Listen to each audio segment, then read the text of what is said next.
All right, let's talk some Jalen Hurts. I thought he looked good in this one, quite frankly. I mean, you can make the argument the Eagles were the better team in this game. I kind of actually said I think this game could end up being close, although I did still have the 49ers winning, and that's kind of what happened. But I think you could argue the Eagles were maybe even the better team. You know, they had 6.0 yards per play. The 49ers just 4.5. They did gain more yards than the 49ers. Their third down efficiencies kind of both were similar. I think that the Eagles did have one long play to Jalen Reagor that was called back due to a penalty. That could have been the difference. They had a 4th down and goal in the red zone that didn't work out. So they had a real chance to win this football game. And the main reason is because of Jalen Hurts.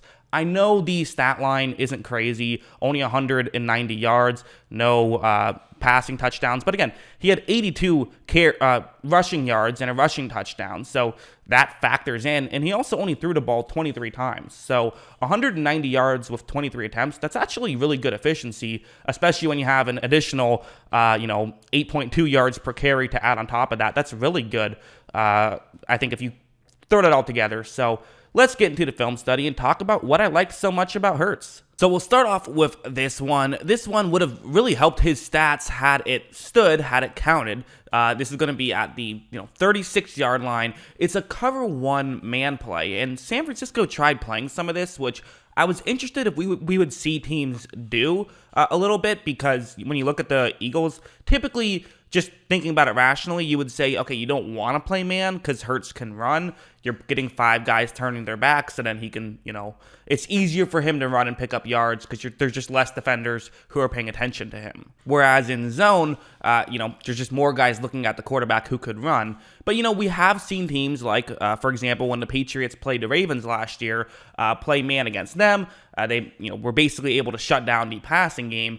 I think the main difference is that, the Eagles have guys who can get open. At least so far through 2 weeks, they've had that. So on this play, Jalen Reagor running a go route towards the sideline in a cover one man play. This is a good route against this type of coverage, and it's a chance that Hurts is going to take. And watch. Hurts, first he looks to his left, finally gets over to his right, and makes this throw, and it is significantly open. It's also a really good throw. Look at that. This beautiful, that would have been a touchdown. Reagor had actually stepped out of bounds. It looked like he was pushed out to me, but also he didn't reestablish, so regardless, is not able to get the touchdown there. However, still just a really good throw from Jalen Hurts. And again, that's what I'm evaluating is, how good he played, not how good was his box score. This one was obviously another just incredible play, although it led to 0 points, which certainly sucks. But so again, it's same situation, right?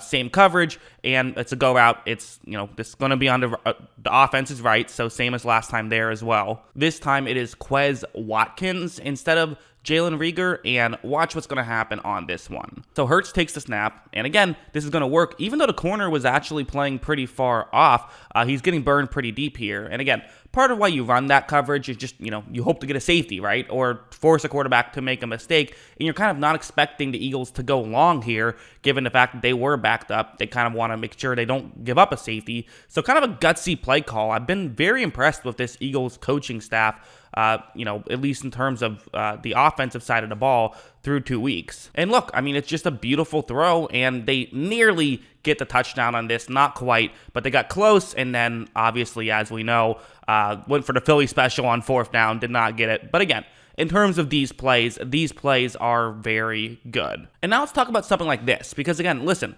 those other ones, those are nice, right? And those splash plays certainly help you, and that can completely change a game, but you have to be able to do the little stuff as well, and Hurts, to me, has shown a great ability to do the little stuff. In fact, I've been more impressed with him doing the little stuff through 2 weeks than the sort of deeper stuff down the field. So this is going to be a cover 2 zone, and you have just a route that, could get into a gap in coverage, right? Nothing too fancy, simple play, but you have to be able to, figure out where the open receiver is and then hit him. And so watch, Hurts takes the snap, and you see, okay, wide open receiver. This is not a difficult throw to make, but I like the timing Hurts had on this. He kind of does, he's patient a little bit. He's not going too quick. He's not going to throw this if it's too dangerous because, again, it's not really worth taking too much of a chance to gain 6 yards, but if you feel confident you can do it, then it is worth taking that chance. So that's why he's making this decision now as opposed to a little bit earlier, which is smart. And as you see, just again, good throw, pick up the first down right there. It's nothing too fancy, but he's able to do that stuff on top of the highlight reel level stuff, which is what I like about Jalen Hurts. And then you have stuff like this, of course, which is Jalen Hurts just doing stuff in the running game. So it's not just that he can get opposing defenses in kind of good passing coverages with his ability to run. It legitimately just makes the running game easier. And of course, there's sort of the obvious, or I guess maybe I should say the less obvious stuff I've broken down in the past. But then there's just more obvious stuff like this. So the way this works is you have two offensive linemen kind of block, not the two furthest defensive players that are in the area, but they kind of, move one over, right? Basically what I'm saying is the defensive end that I've circled in black, he is not getting blocked by an offensive lineman, which typically when you run the ball to the right, you would block the guy that's the defensive end to the right. That's what you would do. But since this is an option play and not just a traditional handoff, this now gives you an extra blocker in a sense, because watch what happens. So Hurts takes the snap. He, instead of just handing it off, is now starting to run. So the defensive end is going to kind of crash in a little bit, and you see how he's preparing for a Jalen Hurts run. And this is just what this does, is it makes it a lot easier to run these plays. Hurts does have to do the right thing here, though. He can't try to keep it himself. He can't be too fancy. He has to know that he has to, pitch it to the back. And as you see, that's what he does, and they pick up a first down just like that. So Hurts isn't even on the stat sheet on that play, but that's just him helping the team, which is also kind of why box score stats can be a bit misleading, because it doesn't take into account things like that. And even something like this, I think this is a very mature play. So what's going to happen is that it's zone coverage. I believe this is quarters coverage. Not exactly sure. It's a disguise of some sort. But regardless, you have a receiver who's trying to get into a gap in this coverage right over there. And this is it's a concept that makes sense. 3rd down and 2. It's what he should be looking towards. And ideally, you might want to make this throw pretty quickly as well. But watch, right when this play starts, so you're going to notice that, okay, immediately, this is something that I think a lot of young quarterbacks would make. This is something I think a lot of young quarterbacks would make this throw. However, it's definitely not a throw that young quarterbacks should make right here, because, there is a defender coming in and he could jump in front of this route, get the interception. Even though you're down 11 with 9 minutes left, it's going to make things a lot worse if you throw the interception. Then you're basically guaranteed to lose. So you don't want to do that. That's something you can't do. And so Hurts goes to his second read. That takes too long. He gets sacked, but that's a good play. That's the smart decision to make right there. It just didn't work out. So yeah, that's what I think about Jalen Hurts. Let me know in the comments below. What are your thoughts? Always love hearing from you. And of course, as always, thanks for watching.